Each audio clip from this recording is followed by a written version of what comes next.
Hey, what's up, everybody? We're back again with another episode of the Praxis podcast. We're going to talk a little bit about personal finance this morning.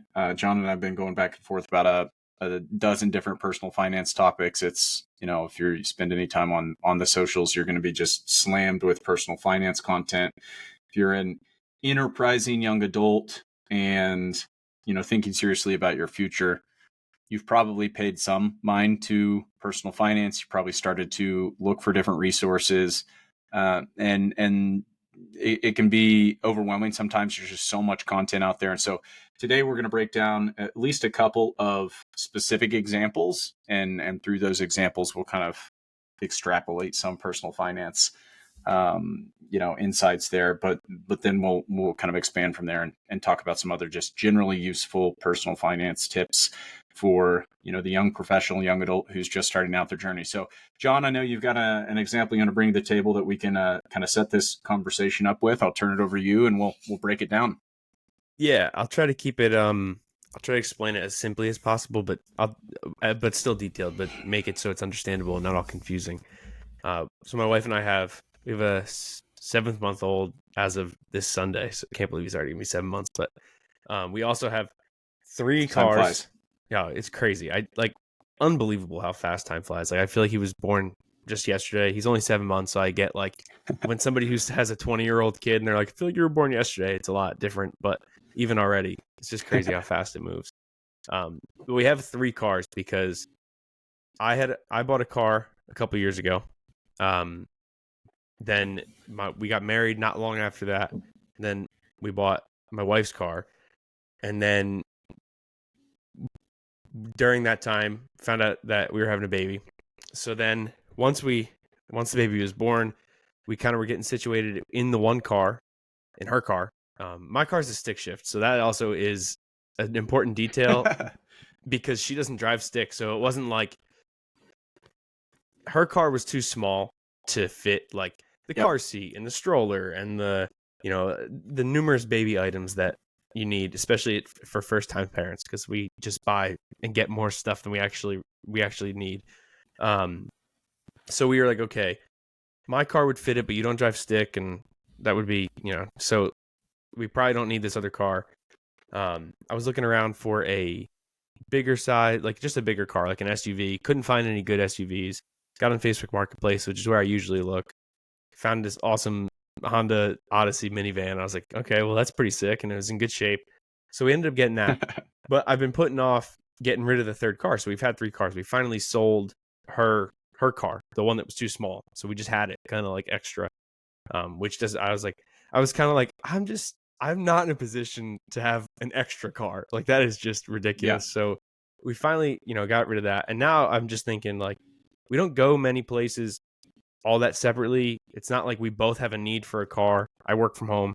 She's home with the baby. Like, we don't really need 2 cars. It's not like we're commuting. So I was kind of like, okay, there's a couple options for me here. I could probably get rid of my car because I owe a substantial amount of money on it. I owe just about $11,700 on it. So I would like to not have that debt. If I don't have a need for the car, because I'm also putting out $300 a month in car payments on it, it would be nice to maybe just go sell that. So I've been thinking about different options. So I was kind of hoping to talk through on here the options we've been talking about, but hear some of your thoughts on what you would do. But also, I think I could either just get rid of it, or I could get rid of it and then get something cheap and older as a potential option. But would love to kind of just hear what your recommendations would be, or what you would do if it was your situation. Yeah, for sure. So, I mean, first things first, like, is the ultimate goal just to like get rid of debt? You don't need a second car, so it's just put yourself in a slightly stronger financial position. Yeah, I think the ultimate goal is just to get rid of the debt, because we just don't need to carry that around, especially when it's not a necessary item to have. Yeah, for sure. So, okay, that's a great jumping off point. Let's kind of break down some options here. So, first and foremost, like, easiest thing is, if you feel like you have high urgency to get rid of the debt, like, just go get rid of the car by any means necessary. That's like option 1. So that could be, a couple different ways you could approach that. One is like, list it on the private market, see what you can do. There's obviously the challenge of, if you've got a car payment, you don't have a title free and clear, like, you got to probably be a little bit more patient to find a private buyer who's like willing to take care of that and, like wait for the title to transfer. It's a little bit messier than just like taking it to a dealer, but taking it to the dealer is a good backup plan. You may not get what you want. You may not even get what you owe out of it, but that's probably an option to be able to just like get rid of the car immediately, even if you still have, a little bit of a remaining balance on that. So, one of the advantages of doing that is you're going to shrink your debt considerably if you do that. And if that's ultimately the goal, is like, we want to get out from this debt as quickly as possible, like trying to figure out your options to get there as quickly as possible. That's probably one of them. That's probably your fastest one. You have more control over being able to just show up to a dealer, have them inspect it, see if they'll cut you a check on the spot, and like move on with your life. You with a private market buyer, like, because of that challenges, it may take a little bit longer. So that's something where you're going to continue to be making payments on a car you're not using. Doesn't sound like you really need. The upside of that is like, maybe if you're patient, you're able to recoup a little bit of that money by being patient. There's probably the same option with a dealer, is if you're willing to be patient at least a few months, or until you bridge that gap between what you owe and what the car is actually worth a little bit more. So let's say like over the next 6 months, you're diligent making those payments, maybe even making a slightly larger monthly payment just to chip away at that balance faster. So that on the other side of that, you can take that to a dealer and it can be one smooth transaction. They're cutting you a check that's paying off the remaining balance. Either you're breaking even, you're not really breaking even because you just sunk some extra money into it, but you're able to walk away from that debt 100%, as opposed to, if you take the car to them today and, they're not willing to give you what you owe on it. So those are a few options. I mean, it really comes down to like how urgently you want to get rid of this. I think when it comes to paying down debt, like I think an often overlooked part of it is just the psychology of owing a balance. And I think if you're really serious about getting rid of that debt, that anchor around your neck, like in those cases, sometimes the smart move can be to just cut your losses and do whatever it takes to get out from underneath that and move on with your life, even if it's not a situation where, you're recouping much of your investment, or, a situation where you take it to a dealer and you still owe a small balance on that.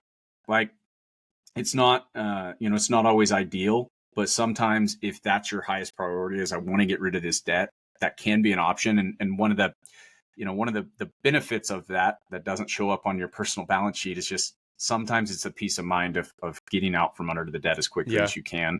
And because a lot of times it's difficult to feel like you're making financial progress if you see that money going out every month, you know that there's that balance hanging over your head and you want to get rid of it. So that's one of the things that I would say keep in mind as you evaluate this decision. But you got a few different options here that you can consider, and then make a decision based on what you feel like you learn from exploring those different avenues and your comfort and tolerance level. It kind of makes me think a lot about just decisions, and not like, oh man, now I regret this. More just like the thought process at different stages of life. And, like you could get advice from somebody like for instance, me, like when I bought the Accord, I think I was 20. Yeah. I mean, I'm almost 23. So I guess it was like 2.5 years ago or so. And at that time, like we hadn't gotten engaged yet. We got engaged not long after that. And then we got married not long after that. And we were having a kid not long after that. And it's kind of like, people will tell you, people with wisdom, people in your life will tell you like, hey, like, just like, like I remember very specifically, actually, like listening to, I think it was a Forward Tilt podcast episode years ago. And it was like, don't right away just like get the fancy car, or don't think that, not that the Accord's fancy, but what I mean is like, don't think that you have to like level up, because like eventually like it's hard to go back once you have a certain level of, like, once you're set up with a certain level of comfort and different, like just different amenities and luxuries, it's hard to go backwards. So, like looking back, it's crazy to think that even knowing that, like sometimes in the heat of the moment, you're like, but the car's nice. Like, and like, what's the big deal? Like, a lot of people take out debt. Like, a lot of people have a car loan. Like, looking back, like, I didn't need the Accord. I just was like, wow, it's really low mileage. It's in great shape. Like, I don't have a lot of expenses. This is great. Like, I should do this. And not that that was entirely unreasonable, but it's just always so interesting to me to look back and see those kinds of decisions and the thought processes and how, man, like, if only I knew where I'd be now, I wouldn't have bought that, or I wouldn't have taken that on, because even if it was an okay decision, I'd be in a much better position if I didn't do it. So it's always so, hindsight's 2020, but it's always so Yeah, interesting for to sure. look back and think about that. Yeah, for sure. I mean, it's always easy. It's always easy to make decisions in reverse when you have all the information, and you also have like the emotional consequences of that decision played out over time that you're now using to inform a past decision. So, I mean, like, cars are one of the popular personal finance things. I think it's one of the most common things that people get in trouble with, especially when they're first starting out at their journey. They first start seeing, you know, real money, even if it's not a lot of money. Going from zero to like making any kind of like decent regular money can feel Yeah. like, it can mess with your psychology and lead you to believe that you can afford these luxuries that are not totally necessary. I mean, there's the trope and even stereotype about the young kid right out of high school going and buying a $60,000+ truck because he wants a truck and he feels like he can afford the monthly payments. And also, like, we live in a world where credit is easy, and if you go into most dealers, like, very few dealers are going to just totally turn somebody down, if Yeah. they have the income to support a monthly payment. Yeah. But that particular decision can play out over time in a negative way. I mean, the other thing though is like it your lifestyle, your life will change. Circumstances will change as you go through different phases of your life. I mean, for instance, I had a car before my wife and I were before my wife and I got married. She had a car as well. When we got our first apartment together, there was like a parking fee on top of. I was still making payments on a car. It Yeah. was like a reasonable car. It wasn't anything crazy or whatever, but like, her car was paid off. I had payments on my car, plus I'm carrying insurance. We lived in a downtown of a city, so we didn't really drive a lot of places. We both work remotely. But now I had a car payment, car insurance, and a ridiculous monthly parking fee. And it was like $250 per month to park this car, where we live. Yeah. So we're talking about, like, I was looking at this money, just racking up, and it's like, I'm just gonna eat the bullet. I'm just gonna bite the bullet. I'm gonna pay off the car. I'm gonna go sell the car. I don't need it. And honestly, we've been we've been a one car family for a long time. But again, yeah, it'd be nice to have two cars. But in terms of like the way we made that decision, the reason we've only had one car is like,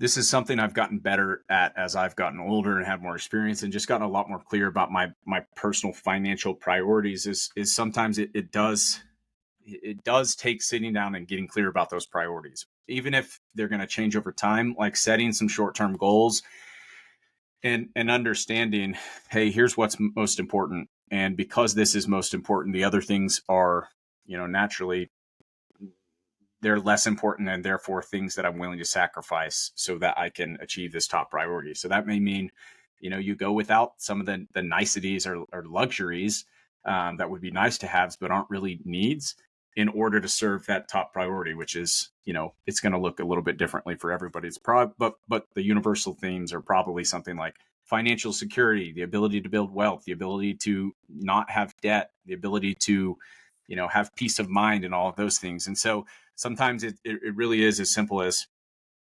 um, getting clear about those priorities. I mean, there's all sorts of great tips out there about budgeting, and I think that that's what most people sort of default to. Is like, I know I need to do a budget. I need to sit down. I need to understand my income and my expenses and like Yeah. what's left over, and then you kind of see those expenses played out. But there's also the other side of the equation, which is like the finance or the psychology behind those decisions, and understand, like, it's not always purely a decision about the dollars, because you may look at your budget and realize, hey, I can't afford this. And if it's something that I want, I can make it work.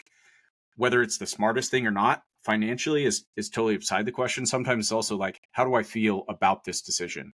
Would I rather have this? Would I feel better at night? Would I sleep better at night? Would I have more peace of mind? Would I feel like I have more confidence about our ability to reach our longer term goals? And sometimes that's the part that, when I was first starting out, in my early 20s, I really downplayed that psychology of like the decisions. And it was more about like looking at the pure spreadsheet numbers and trying to evaluate decisions purely from a spreadsheet rather than like, okay, let me also sit in these decisions and understand how they're like impacting me on a day-to-day basis. So that's something I think is always worth taking into consideration as well. You touched on something really interesting at the beginning of that, actually. I mean, it was all very interesting, and there's a lot that could be unpacked just from that. But one of the earlier things you said about cars being an easy one for people to just like go buy and get into, and then like, oh, like it's just an easy decision because it's not hard to get a loan for a car for the most part. Like people get wrapped up in them very easily, and I think like for me, I remember this sort of dynamic, this feeling early in my career where it was like, okay, like I'm making some decent money. Like I wasn't making a lot of money, but I'm making consistent money. I have a paycheck, and like my paycheck isn't necessarily based on, I'm not necessarily trading time for money. It's almost like I'm serving a function in this business, and here's some consistent income. I have literally zero expenses. I think my only expense at this time in my life was gas. Like I really think that was it. So it was like, yeah, like I'm rolling in it. Like this is great. But I think that at that point in your life, and it's not an age thing, it sometimes is correlated with age, but I think it's more correlated with life stage. There's this desire to be adult and be mature and be grown up and make grown up decisions. And I think that a lot of times, just because of our culture or just societal norms, we equate that with like buying decisions and with different purchases. And I think the easiest one to get into is a car. So when you're at that stage, it's kind of like, okay, yeah, like I'm going to go buy like a big boy car. Like I'm going to go to the dealership and like I'm going to get a car that's like kind of nice. And it's like looking back, and I think for me, time is a great time was the teacher here, but also now being a dad, being a husband, having goals where we want to like, okay, like we don't own a house yet. We want to own a house, and we want to be able to establish ourselves. We want to be able to create a legacy for our kids, and not as much, even though I knew that at some point that was probably going to be on my mind in the picture. I wasn't thinking about it then. And it's crazy to think like, hey, like you could keep your used car that you actually like and don't need to get rid of, and you'd be in a better spot. Like you won't regret it down the line. But it's sometimes you just have to learn those things. It's not like you can look back and be like, oh man, I wish I knew. Sure, but it's always a good lesson. But I think it's interesting that those decisions, I think, give you this impression of feeling mature and older and grown up that isn't necessarily like, you don't need to get it there. You don't need to take out a loan to feel like an adult.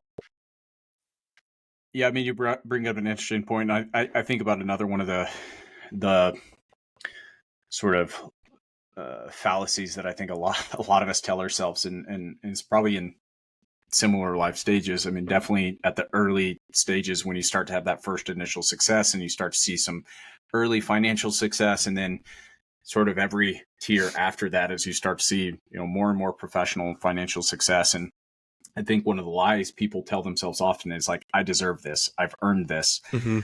And they use that as a way to justify poor financial decisions, like buying a nicer car. Like one of the most common ones for sort of that next life stage is like buying a house that they can't afford. And I mean, the term house poor is a popular term for a reason, because it's one of the common things. And it's like people looking at this monthly payment as a function of their income. They're like, hey, we can float this.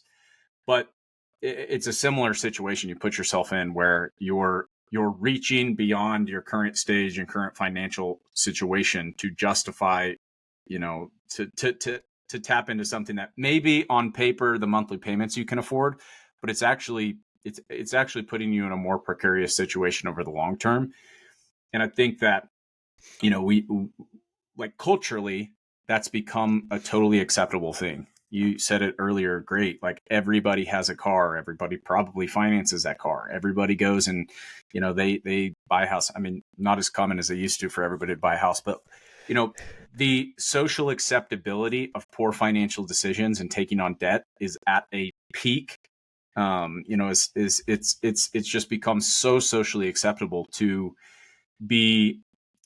trade your future earning capacity for short-term instant gratification. I think that's a terrible mindset, and I think it's one that if you are not diligent about fighting that mindset, you will quickly find yourself in a bad position that down the road you're going to end up regretting. And then it becomes a matter of like, okay, how do I reverse this poor decision my past self made? And it's something I think is all too common.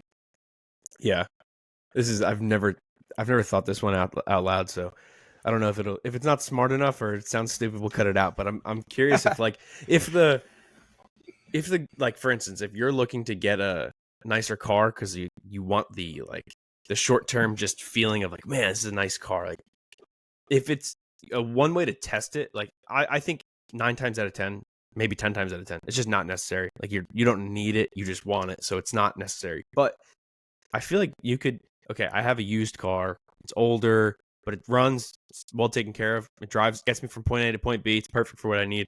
You could, like, once a month, go rent a nice car, drive the nice car around for a day. That way, like, see how it feels. And if you're like, and see if that's just like, get your fill, right? You drive this nice car around. It's kind of like, okay, I like driving this around, but I don't need to drive this around all the time. Like, it's just it might be, I don't know, that could be stupid. That could be just a silly thing to do, but it's kind of like, do you want it because why do you want that car? Is it just the feeling? Is it the status? Is it this car's fast? It's a sporty car. I don't know. Like, kind of a silly thing, but I've never thought about that, but I wonder if that would be like telling for somebody if they wanted to get this nicer car, if they went and rented something like it, like, would it reveal anything to them about why it is they want the car?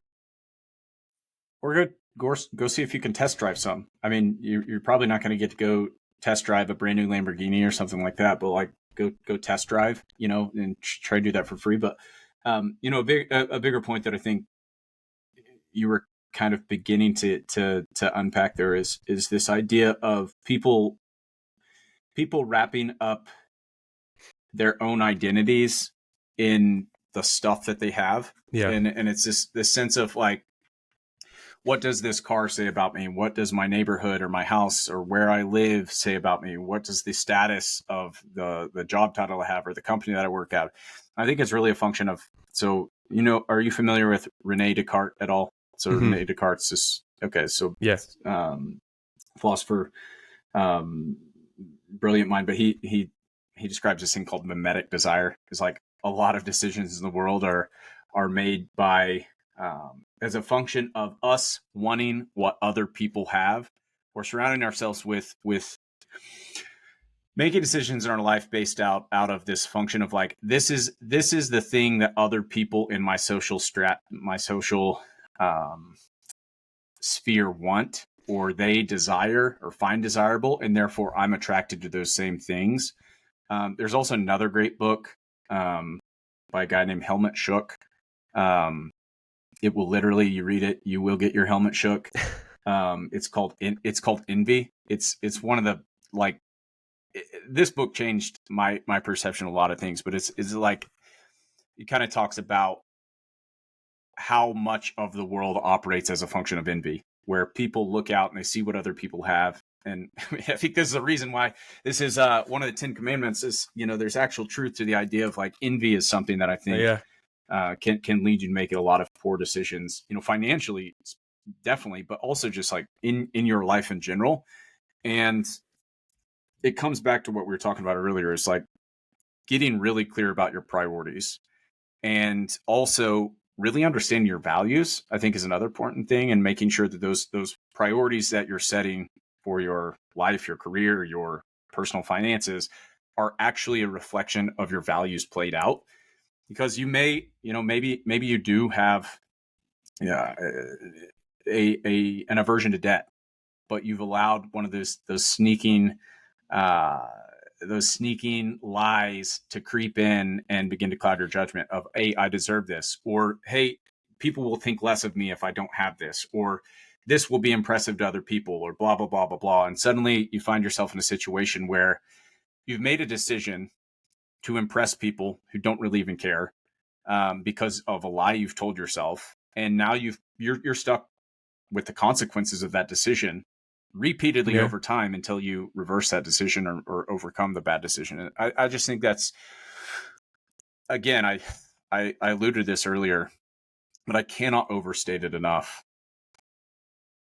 The psychology aspect of financial decisions is as important, if not more important, than the actual bottom line number.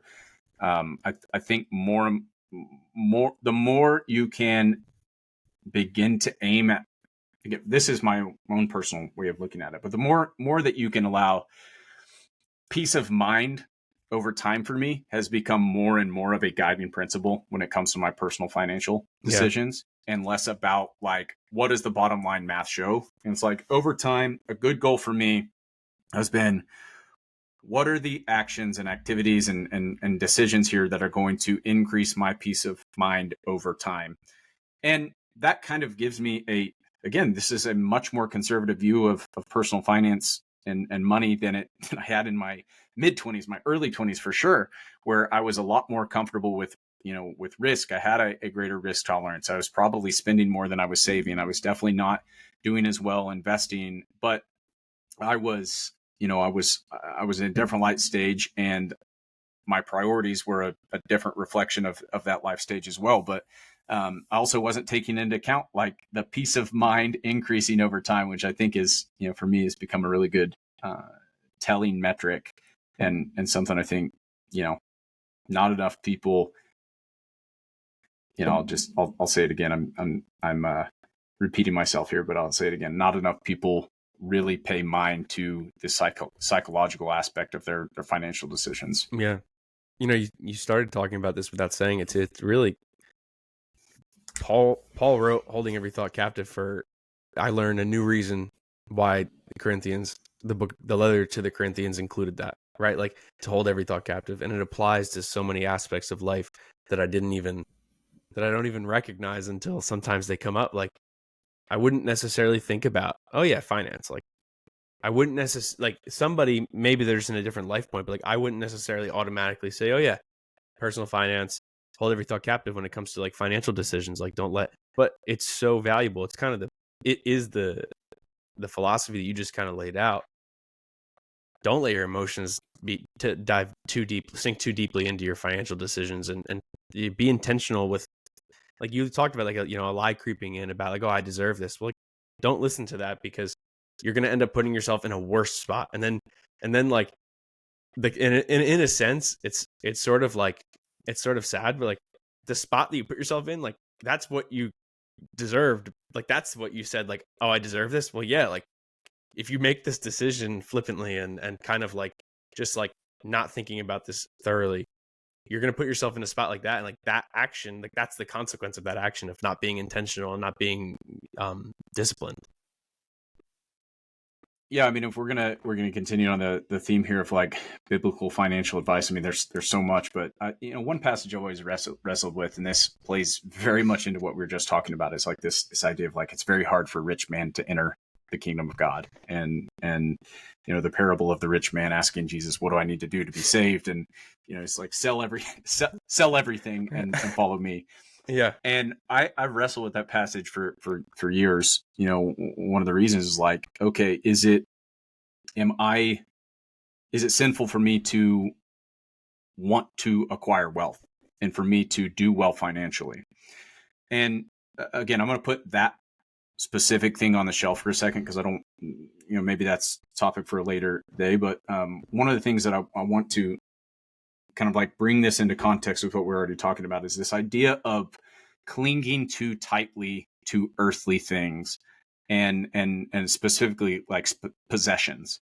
This comes back to the idea of like envy or status, or mimetic desire, like wanting things because it's what other people place status upon, in the earthly sense, and using that as a way to guide your decision making, rather than thinking about this much greater reward over the long term, like living out your values, living out the things you're important on, and then having your priorities sort of flow from that value set. That's a hard thing to do. like we've talked about, Yeah. already. We've talked about these lies people tell themselves, or like the way that they look out into the world and they see what other people have and they feel like they deserve it or they've earned it or they're somewhat entitled to it because it's what other people have. You know what? You know what most people don't have? They don't have peace of mind. They Yeah. don't have, they don't have this strong sense of confidence that they are in a great position because they've made good decisions, and then they're in a position where they feel like they can be generous rather than stingy, because they've prioritized the right things first, or they prioritize their values. And I think that, again, I don't want to just continue to beat a dead horse here on the psychological thing, but making financial decisions and like setting your financial priorities as a function of envy or mimetic desire, or materialistically even, over time it's very corrosive. There's tons of studies about this, and tons of lived personal experiences out there about people who've achieved financial success, or they've achieved some sense of status, and they continue to upgrade their lifestyle, and on the other side of those upgrades, the satisfaction that they got from that begins to fade. And I think that that's something that you got to keep in mind, is like that thing you think is going to make you happier, more fulfilled, or less empty inside is probably not going to deliver the same benefits that you hope. And maybe, maybe if it does at all, it's going to be fleeting at best. And so it's better to just, it's better to have a very strong sense of your values and calibrate those financial priorities as a function of those values, so that you're not ended up remorseful on the other side and stuck, with the financial consequences of that. So I think that's a lot. We just dove into a lot in 30 minutes. So we probably got a lot more to unpack in a future episode, but we'll land the plane there. All right. Sounds good. Thanks again for listening. We'll be back again soon.